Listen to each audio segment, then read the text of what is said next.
Hi friends, ஆண்டவராகிய இயேசு கிறிஸ்து நாமத்தினாலே உங்களை வாழ்த்தி வரவேற்கிறேன். அண்ட் இன்றைக்கும் இது ஆண்டவர் எனக்கு சொல்லிக் கொடுத்த ஒரு ரூல். ஸோ இது யாருமே பெரும்பாலான கிறிஸ்டியன்ஸ் முதற்கொண்டு இதை ரொம்ப தெரிஞ்சுக்கிறதில்ல அண்ட் இதை தெரிஞ்சுக்கணும்னு நினைக்கிறதும் இல்லை. என்ன அப்படின்னா 100% ரூல், 100% ஹைஃபன் 100% ரூல் அல்லது விதின்னு சொல்லலாம். அதாவது முதல்ல நம்மளுடைய லைஃப்பில் 100% என்ன நடக்குது, ஆண்டவர் என்ன செய்கிறார் என்று நம்மளால் முழுவதும் புரிந்து கொள்ள முடியாது. அப்படி இருக்கிற பட்சத்தில் நாம் அடுத்தவர்களுடைய வாழ்க்கையில் அடுத்தவர்கள் லைஃப்பில் இது ஏன் நடந்தது அப்படி என்று நாம் கேட்போம். அதை வைத்து அவர்களை நியாயம் தீர்ப்போம். ஸோ அவர்கள் லைஃப்பில் 100% என்ன நடந்தது என்று அதுவும் நமக்கு தெரியாது. உதாரணமாக இன்றைக்கு ஒரு சம்பவம் ஒருத்தர் வாழ்க்கையில் நடக்கிறது என்றால் அது இன்னைக்கு அவர்கள் செய்த தப்போ இல்லை இன்றைக்கு அவர்கள் ஏதோ ஒரு விதத்தில் அவர்கள் செய்த தவறுனால நடந்ததுன்னு அல்ல, இல்லை அவர்கள் தவறு செய்ததுனால் நடந்ததாக கூட இல்லாமல் இருக்கலாம். அவர்கள் எந்த தவறும் செய்யாமல் ஒரு விபத்தோ ஒரு விபரீதமோ நடந்திருக்கலாம். ஆனால் பொதுவாக எல்லாரும் என்ன நியாயம் தீர்ப்பார்கள், இவர்கள் இப்படி அப்படி என்று நியாயம் தீர்ப்பார்கள். ஆனால் வேதத்தை பொறுத்தவரை அது எத்தனையோ வருஷங்கள் முன்னாடி அவர்கள் செய்த குற்றம் பாவம் அவர்களை பின்தொடரும் என்று சொல்லப்பட்டிருக்கிறது. 25 வருஷத்துக்கு முன்னாடி உள்ளதுக்கு இப்போ இன்னைக்கு நடந்திருக்கலாம். ஆனால் நமக்கு அது தெரியாது. நம்மளுடைய கண்களுக்கு அவர்களுக்கும் அது தெரியாமல் இருந்திருக்கலாம். ஹல்லேலூயா. ஸோ எல்லாத்துக்கும் இயேசு கிறிஸ்துவின் ரத்தத்தினாலே பாவ மன்னிப்பை பெறுவது தான் தீர்வு. அப்போ இன்றைக்கு அதை பற்றின ஒரு ஸ்டோரி தான் நம்ம பார்க்க போகிறோம். நீங்கள் யோபு 1ஆம் அதிகாரத்தில் பார்த்தீங்க அப்படின்னா யோபு தேவனுக்கு முன்பாக உண்மையும் உத்தமமான மனுஷனாக இருக்கிறான். ஸோ பரலோகத்தில் அவனை பற்றின பேச்சு வருகிறது. ஹல்லேலூயா. இவனை போல உண்மையும் உத்தமமான ஒரு மனுஷன் பூமி எங்கும் இல்லை என்கிற பேச்சு வருகிறது. அப்படி வரும் பொழுது இந்த சாத்தான், நான் எப்பொழுதுமே சொல்லுவேன் இல்லையா, சாத்தான் என்றால் வேலைக்காரன் அல்லது சோதிக்கிறவன் என்று சொல்லியிருக்கிறேன். ஹல்லேலூயா. ஸோ அவனுக்கு பவர்ஸ் உண்டு, வல்லமைகள் உண்டு. ஆனால் தேவ பிள்ளைகள் மேலே கர்த்தர் கொடுக்காம எந்த அதிகாரமும் கிடையாது. ஹல்லேலூயா. இப்போ பார்த்தீங்க என்றால் அவன் எங்கிருந்து வருகிறாய் என்று கர்த்தன் கேட்கும் பொழுது அவன் சொல்லுகிறான், நான் பூமி எங்கும் உலாவி அதில் சுற்றி திரிந்து வருகிறேன் என்று சொல்லுகிறான். அதாவது இந்த பூமியில் நாம் ஒரு இடத்துக்கு போகணும் அப்படின்னா எவ்வளோ கஷ்டப்பட்டு போகிறோம். ஒரு காரு எடுக்கிறோம், இல்லை பைக் எடுக்கிறோம், பெட்ரோல் போட்டு போகிறோம். நீங்கள் எலக்ட்ரிக் வெஹிக்கிள் வச்சுருந்தாலுமே அதுக்கும் நீங்கள் சார்ஜ் போட்டு தான் எடுத்துகிட்டு போகிறீங்க. ஆனால் அவன் ஒரு நொடி பொழுதில் தான் தேவதூதன் ஆனபடினாலே ஒரு நொடி பொழுதுல பெட்ரோலும் தேவையில்லை, எதுவும் தேவையில்லை, இங்கிருந்து அங்கே போகிறான் வரான். எங்கே? இங்கிருந்து பரலோகத்துக்கு போகிறான். ஹல்லேலூயா. அப்போ பாருங்க, நாம் எப்போவுமே நம்ம கண்கள் எப்படி இருக்கும், பூமியில் லேட்டஸ்ட்டாக என்ன வருது அப்படிங்கிறத தான் நம்ம கண்கள் நோக்கி இருக்குமே தவிர கர்த்தர் நமக்கு வைத்திருக்கிற மகிமின் சரீரத்தை நாம் பார்க்கிறது இல்லை. இயேசு கிறிஸ்து சொன்னார், உயிர்த்தெழுதல் வரும் பொழுது மனுஷர்கள் எப்படி இருப்பார்களா, அவர்கள் தேவதூதர்களை போல இருப்பார்கள் என்று சொன்னார். அங்கே ஆணும் இல்லை பெண்ணும் இல்லை, அவர்கள் தேவதூதர்களைப் போல இருப்பார்கள் என்று இயேசு கிறிஸ்து சொன்னார். அப்போ நமக்கும் அப்படிப்பட்ட ஒரு அழைப்பை தான் கொடுத்திருக்கிறார். உயிர்த்தெழுதல் வரும் பொழுது நாம் அப்படி மறுரூபமாவோம் என்று தான் அழைத்திருக்கிறார். நம்ம அதில் ஃபோக்கஸ் பண்ணணும். ஹல்லேலூயா. இந்த உலகத்தின் நிலையற்ற செல்வங்கள் மேலே ஃபோக்கஸ் பண்ணக்கூடாது. இந்த உலகத்தில் ஏகப்பட்ட செல்வங்கள் இருக்குது. அதெல்லாம் நாம் வாழ்கிறதுக்காக கர்த்தர் கொடுத்திருக்கிறார், இல்லை என்று சொல்லவில்லை. உங்களுக்கு கர்த்தர் கொடுத்தால் நீங்கள் சந்தோஷமாக ஏற்றுக்கொள்ளுங்கள், வைத்துக் கொள்ளுங்கள். ஆனால் உங்கள் நோக்கம் அதுவாக இருக்கக்கூடாது. உங்கள் கண்கள் அதில் மேலே இருக்கக்கூடாது. உங்கள் கண்கள் பரலோகத்தின் மேல் இருக்க வேண்டும். உங்கள் கண்கள் இயேசு கிறிஸ்து என்ன தருகிறார் என்பதில் மட்டும்தான் இருக்க வேண்டும். ஹல்லேலூயா. உங்கள் கண்கள் அவர் பரலோகத்தின் மகிமையின் சரீரத்தை வைத்திருக்கிறார், அங்கு போக வேண்டும் என்கிற நோக்கம்தான் உங்களுக்கு இருக்க வேண்டும். ஹல்லேலூயா. ஒருத்தன் கம்ப்ளைண்ட் பண்ணுறதுக்காக இங்கேருந்து அங்கே போயிட்டு வரான், எந்த செலவும் இல்லாமல். ஹல்லேலூயா. அப்போ பாருங்க, அப்போ கர்த்தர் சாத்தானை நோக்கி கேட்கிறார், என் தாசனாக யோபின் மேல் கவனம் வைத்தாயோ, அவன் உண்மை முத்தமாக இருக்கிறான் என்று சொல்லும் பொழுது சாத்தான் சொல்லுகிறான், நீர் அவன் வாழ்க்கையில் எல்லா காரியங்களையும் வேலி எடுத்து வைத்திருக்கிறீர் அல்லவா, அப்பொழுது அவன் உண்மையாக தான் இருப்பான். அவன் வாழ்க்கையில் பிசாசானவன் எதையும் தொந்தரவு செய்யாத அளவுக்கு, தொடக்க முடியாத அளவுக்கு வேலி எடுத்து கர்த்தர் வைத்திருக்கிறார்.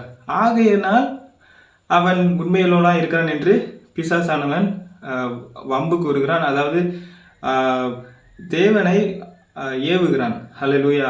இப்போ ஆண்டவர் சொல்லுகிறார், சரி நீ உனக்கு தேவைன்னா அவனை சோதித்து பார்த்துக்கொள் என்று சொல்லும் பொழுது அவன் உயிரை மட்டும் தப்ப விடு, மற்ற எல்லா காரியங்களிலும் நீ அவனை சோதித்துப்பார் என்று சொல்லும் பொழுது ஒரே நாளில் அவனுடைய பிள்ளைகள் அழிந்து போனார்கள். அவனுக்கு இருந்த எத்தனையோ 1000 ஆடுகள், மாடுகள், ஒட்டகங்கள் எல்லாம் அழிந்து போயின. ஒரே நாளில் எப்படிங்க இது நடக்கும் அப்படின்னு நினைக்கும் பொழுது ஒரே நாளில் தான் நடந்தது. அப்போ இது ஒரு பேர் ஆபத்து. இது ஒரு உலகத்தின் பார்வையில் பார்த்தீங்க அப்படின்னா ஒரு நேச்சுரல் டிசாஸ்டர், ஒரு இயற்கை சீற்றம் என்று எல்லாரும் வைத்துக் கொள்ளலாம். ஒரே நேரத்தில் ஏதோ எல்லாம் அழிந்து போனது என்று சொல்லும் பொழுது ஒரு இயற்கை சீற்றமாக எல்லாரும் எண்ணலாம். ஆனால் நான் சொன்னேன் அல்லவா, முதல்ல பரலோகத்தில் ஸ்பிரிச்சுவல் ரேம்ல ஒன்று நியமிக்கப்படுகிறது. அங்கிருந்து தான் உலகத்தில் பிசிக்கல் எர்த்லி ரேம்ல ஒரு சம்பவம் நடக்கிறது. ஹல்லேலூயா. அப்போ ஸ்பிரிச்சுவல் ரேம்ல ஆவிக்குரிய மண்டலத்தில் ஒன்று உங்கள் வாழ்க்கையில் கை வைப்பதற்கு கிரிப் கிடைக்கவில்லை என்றால், நியமிக்கப்படவில்லை என்றால் உங்கள் வாழ்க்கையில் யாராலும் கை வைக்க முடியாது. ஹல்லேலூயா. அப்போ பாருங்க, இந்த இடத்துல சாத்தான் யோபை சோதிக்கிறான். அவன் வாழ்க்கையில் எல்லாவற்றிலும் கை வைத்து விட்டான், அவன் பிராணனை தவிர, அவன் உயிரை தவிர. ஹல்லேலூயா. இப்போ யோபு என்ன சொல்கிறான் தெரியுமா? அவன் மனைவி கேட்கிறாள், தேவனை தூஷித்து ஜீவனை விடும் என்று சொல்லும் பொழுது யோபு சொல்லுகிறான், அவர் நன்மையை தந்தார், அவர்களுக்கு தீமை பெற்றுக்கொள்ள வேண்டாமோ, நீ ஏன் பைத்தியக்காரி போல பேசுகிறாய் என்று சொல்லி யோபு தன் உதடுகளினால் பாவம் செய்யவில்லை என்று வசனம் சொல்லுகிறது. ஹல்லேலூயா. அப்போ பாருங்க, நிறைய நேரத்தில் ஆண்டவர் நமக்கு தெரியாம நம்ம வாழ்க்கையில சோதனைகள் வரும் பொழுது, தீமைகள் வரும் பொழுது, உதடுகள்னால ஆண்டவரை நாம் தவறாக பேசக்கூடாது, நிந்திக்க கூடாது. ஹல்லேலூயா. ரொம்ப முக்கியம். காட்ஸ் பிரசன்ஸ்ல இல்ல மற்றவர்கள் எதிரிகளுடைய பிரசன்ஸ்ல நம்ம ஆண்டவரை பற்றி எப்படி பேசுகிறோம் என்று. ஹல்லேலூயா. அவன் மனசுக்குள்ள 1000 கேள்விகள் இருந்திருக்கலாம், 1000 கோபங்கள் இருந்திருக்கலாம், எண்ணங்கள் கர்த்தர் மேல இருந்திருக்கலாம். ஆனா அது உதடுகளிலிருந்து யாருக்கிட்டையும் அதை சொல்லவில்லை. ஹல்லேலூயா. ஆண்டவரை பற்றி நன்மையாகவே அவன் பேசினான். ஹல்லேலூயா. அது மட்டும் இல்ல, கடைசியில நீங்கள் 37 அதிகாரங்கள் அவனுடைய கஷ்டத்தை மட்டுமே சொல்லப்பட்டிருக்கிறது. அவனுடைய நண்பர்கள் அவனை கேவலமாக பேசினார்கள். நீ நீதிமான் இல்லை, நீ பாவி, நீ பெரிய தவறு செய்திருக்கிறாய், அதனால்தான் உன் வாழ்க்கையில் இதெல்லாம் நடந்தது என்று சொல்லி நியாயம் தீர்த்து அவனை குத்தி அவனை இன்னும் வேதனைப்படுத்தினார்கள். ஹல்லேலூயா. கூட ஆறுதல் சொல்ல வந்தார்கள் என்று நினைத்தால் அவர்கள் இன்னும் அவனை வேதனைப்படுத்தினார்கள். ஆனால் நல்லா கவனித்து பாருங்க, 37 அதிகாரங்கள் அவனுடைய வேதனையும் அவனுடைய கஷ்டத்தையும் சொல்லுகிற வசனம். அவன் 38வது அதிகாரத்திலிருந்து கர்த்தர் பேச ஆரம்பிக்கிறார். நல்லா கவனிங்க. கர்த்தர் யோபுக்கு பிரதியுத்தரமாக, அறிவில்லாத வார்த்தைகளினால் ஆலோசனையை அந்தகாரப்படுத்துவதற்கு இவன் யார்? இப்பொழுதும் புருஷனை போல் இடை கட்டிக்கொள், நான் உன்னை கேட்பேன், நீ எனக்கு மறு உத்தரவு சொல். நான் பூமியை அஸ்திபாரப்படுத்துகிற பொழுது நீ எங்கே இருந்தாய்? நீ அறிவாளி ஆனால் எனக்கு அறிவி, அதற்கு அளவு குறித்தவர் யார்? அதுமேல் நூல் போட்டவர் யார்? இதை நீ அறிந்து இருந்தாயானால் சொல்லு என்று சொல்லி ஒரு 2 அதிகாரங்கள் கர்த்தர் பேசுகிறார் யோபு கிட்ட.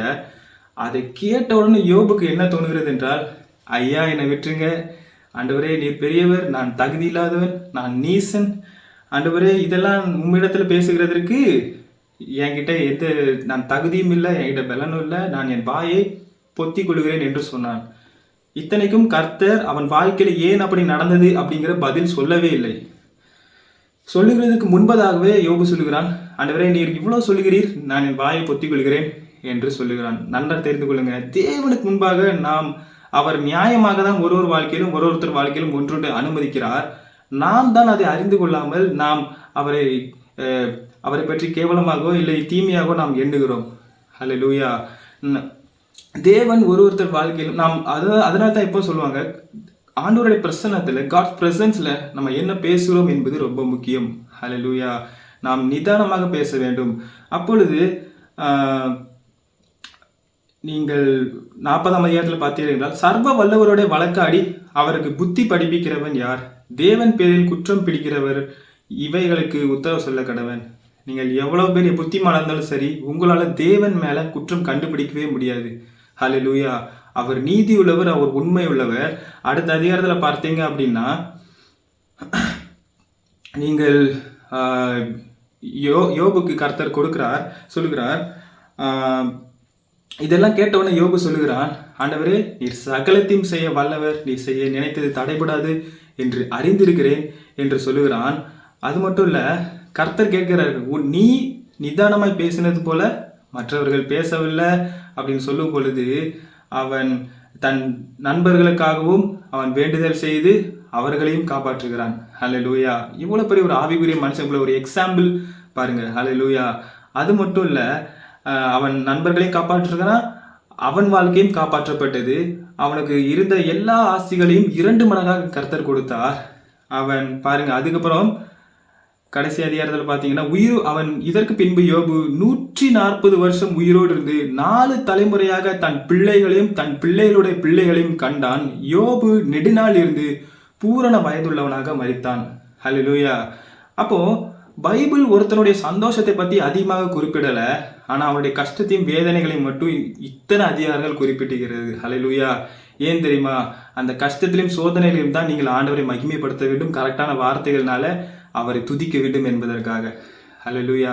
சந்தோஷத்தின் நாட்கள் வரும் பொழுது அதை பற்றி பெருசா எக்ஸ்பிளைன் பண்ண வேண்டிய தேவையே இல்லை. ஏன்னா எல்லாருமே ஆண்டவரை சந்தோஷமா பாடுவாங்க. ஹல்லேலூயா. அவன் அந்த கஷ்டத்துக்கு அப்புறம் 140 வருஷம் சந்தோஷமாக உயிரோடு இருந்ததை பற்றி வேதம் பெருசாக பேசவில்லை. காரணம், அது தேவையில்லை. துன்பத்தின் போது நீ என்ன பேசினா என்பதுதான் அவசியம். ஹல்லேலூயா. அப்போ ஒருத்தர் வாழ்க்கையில 100% என்ன நடந்துட்டு இருக்குன்னு உங்களுக்கு தெரியாதனால நீங்க மற்றவர்களை பத்தி பேசாதீங்க. உங்க வாழ்க்கையில 100% என்ன நடந்ததுன்னு உங்களுக்கு தெரியாது. கர்த்தர் கையில ஒப்பு கொடுத்து விடுங்க, கர்த்தர் பார்த்துக் கொள்வார். ஹல்லேலூயா. அவர் நீதியுள்ள நியாயாதிபதி, யாருக்கும் எந்த தவறும் செய்ய மாட்டார். நீங்கள் அவர் மேல குற்றம் கண்டுபிடிக்கவே முடியாது. அவர் எல்லாவற்றும் சரியானவர், நீதியுள்ளவர், நியாயம் உள்ளவர், உண்மை உள்ளவர். ஹல்லேலூயா. உங்களுக்கு தவறாக ஒரு தீமை வந்தால் அவர் 2 மடங்காக நன்மை தருவார். அதுதான் இந்த புஸ்தகத்தில் பார்க்கிறோம். ஹல்லேலூயா. அது மட்டும் இல்ல, மிகுந்த நெடுநாட்களாக அவன் சந்தோஷமா இருந்து பூரண வயதுள்ளவனாய் மரித்தான் என்று பார்க்கிறோம். ஸோ இதுதான் என்னோட மெசேஜ். தேங்க்ஸ் ஃபார் வாட்சிங். பாய்.